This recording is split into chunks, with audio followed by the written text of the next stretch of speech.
Bos-bos di mana nih? WFH, WFO, atau WFC alias Work From Cafe? Enaknya sih bisa ganti-ganti suasana, fokus kerja sambil ngopi enak. Gak cuma buat temenin kerja aja ya, ngopi jadi salah satu gaya hidup wajib buat pekerja di kota-kota besar. Dikit-dikit ada aja ajakan nongkrong di kafe. Gak heran ya kalau gerai kopi ada di mana-mana, ya soalnya penikmat kopi bertambah setiap tahunnya. Like this one, kafe dengan konsep modern. Awalnya sih bisnis kopi ini cuma jual minuman di cup aja, tanpa tempat nongkrong. Karena perkembangannya pesat, usaha perkopian merambah ke bisnis kafe premium. Gak kalah deh sama kedai kopi franchise dari Amerika Serikat. Bedanya yang ini punya pengusaha dalam negeri loh. Langsung aja yuk ketemu ownernya. Halo, nama saya Edward Tirtanata, CEO dan co-founder dari Kopi Kenangan. Ini adalah brand saya, Kopi Kenangan, yang saya bangun bersama James.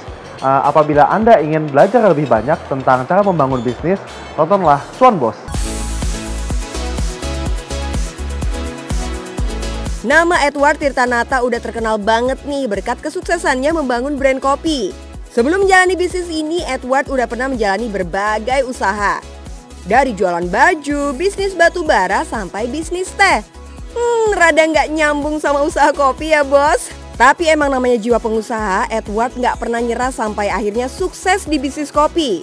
Kita bisa dibilang adalah largest premium tea house chain di Indonesia gitu ya. Ini marketnya susah banget untuk dikembangkan karena saya jual teh kemahalan. Mungkin ada saatnya gue membangun sesuatu yang lebih affordable gitu ya. Akhirnya dari pengalaman bisnis saya di teh, saya decide untuk akhirnya membuka Kopi Kenangan.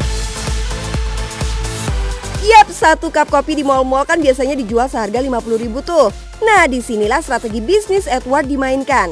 Kedainya menjual kopi dengan harga yang jauh lebih murah. Wajar ya kalau peminatnya banyak. Di hari pertama buka outlet, penjualannya mencapai 700 cup. Setelah 3-4 bulan, cuan yang dihasilkan dipakai untuk membuka cabang lain. Gitu terus sampai akhirnya sekarang sudah ada 672 outlet yang tersebar di Jawa, Kalimantan, dan Sumatera. Bahkan saat pandemi, bisnis kopi yang banyak mengandalkan penjualan online makin melejit. Ketika semua orang merumahkan pegawai, memotong gaji, nggak bayar THR, komitmen pertama kita adalah kita bilang, kita tidak akan merumahkan orang, kita akan membayar semua gaji dan THR pasti dibayar meskipun saya harus digaji Rp1. Yang kedua yang kita lakukan, orang normal yang waras itu kan kalau lagi pandemi dia akan stop ekspansi gitu ya. Mereka malahan menutup toko gitu ya supaya rugi tidak terlalu besar. Kita harus bangun toko sebanyak-banyaknya supaya kita bisa mendekatkan diri kepada customer kita. Harga boleh affordable tapi kualitasnya nggak main-main ya bos. Semua dimulai dari seleksi kopi di lab. Yes, sebelum kopi dikonsumsi, kualitas kopi harus lulus QC dulu. Kopi-kopi ini berasal dari para petani lokal. Ambil sampling biji kopi yang sudah diproses diamati bentuk fisiknya. Semakin gelap warnanya, semakin strong rasanya. Setelah itu bubuk kopi dihirup untuk mengetahui aromanya. Next, kopi diseduh dan ditunggu 5-8 menit lalu dihirup kembali untuk mengetahui kualitasnya. Terakhir adalah proses cupping, yakni merasakan kopi. Baru tahap milih biji aja udah ribet ya bos. Semua demi kualitas untuk menentukan kopi yang layak disajikan ke konsumen. Proses ini dilakukan sebanyak 3 kali seminggu supaya kualitas kopi bisa terus dipantau.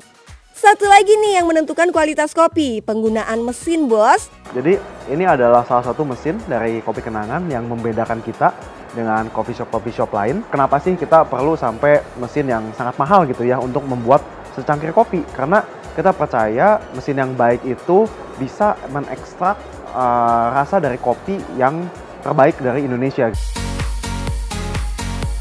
Namanya bisnis kan butuh suntikan dana buat modal ya bos. Edward nggak segan-segan nih membangun relasi dengan siapapun untuk menawarkan konsep bisnisnya. Hasilnya nggak main-main bos, pesawat dunia pada invest tuh di bisnis kopi miliknya.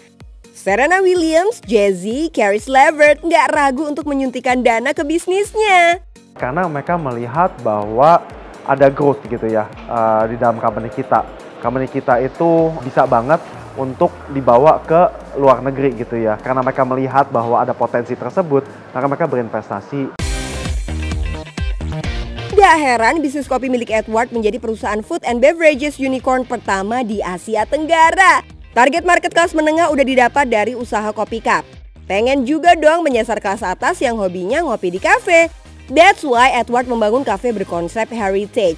Di sini pengunjung bisa berkreasi melakukan roasting biji kopi sendiri. Tinggal pilih biji kopi, lalu petugas akan membantu menentukan suhu yang diinginkan untuk memasak biji kopi. Jadi kita sekarang sebulan tuh menjual sekitar 5 juta cup kopi and boba dan minuman-minuman lain. Kita nggak hanya menjual kopi aja ya.